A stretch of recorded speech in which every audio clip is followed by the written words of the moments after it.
Finish with a round kick, 2 hands, all the time, 2 hands. Boom, good. 1, 2, 1, 2. Come on, right. Great. Win it on clean shots, win it on clean shots. Jab, pump it. Good. Right. Now, break, then go again. Break, then go again. Don't let him in. Don't let him in. 1, 2. Break him down. Good. I think if I wasn't coaching, I wouldn't still be in the sport.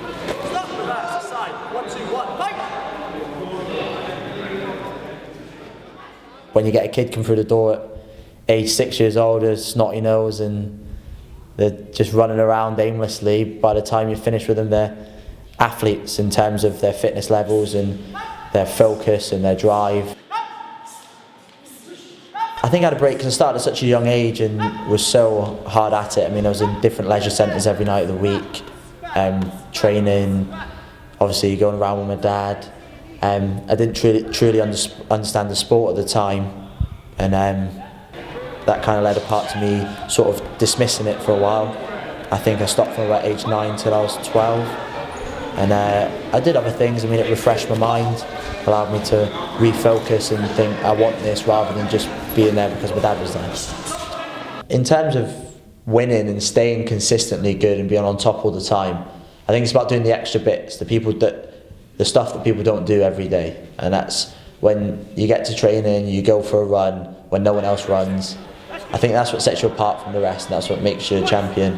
In terms of, it's the hard training all the time, it's the consistency and living and breathing it. I mean, I've got a good set of mates, and I do go out, I do socialise, but I've spent the last 5 or 6 years of my life probably training in 12-week blocks, which is a long time in terms of you don't get the social life that you need well, you don't get the social life that you'd want probably, but the sacrifice has to be made to be the best.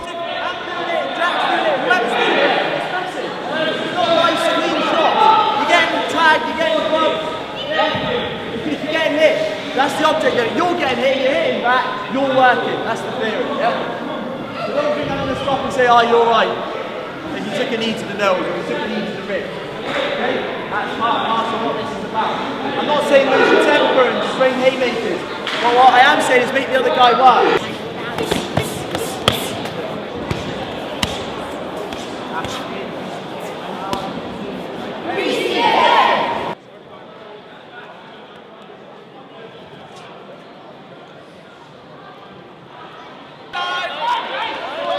I always have a ritual before a fight. I do the same thing every time, as I'm superstitious about things like that. I'll even wear the same boxes every time I fight. So I go up and down twice, I walk up and down, and I turn around, I kneel, I speak to my coach, whoever it be my dad, or Richie, or Kev, or whoever's coaching me at the time, and I'll say, right, what's the tactics? I'll get my instructions, I'll turn around, I'll stand, feet slightly wider, hands on my hips, and wait for the ref to call me in. And I think when I do that, it puts me in a different zone. It puts me somewhere where I'm now not coaching, I'm not talking to anyone, I'm in the zone, I'm ready to do what I've got to do.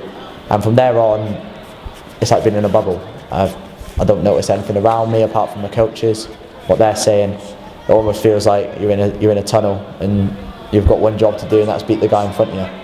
So I think having the ritual and the same thing that I do every time and being superstitious helps me get in the right place every time I fight and put me where I need to be. Within the BCKA, we're such a loyal group of people, and we don't go elsewhere. We're quite in-house, quite close-knit.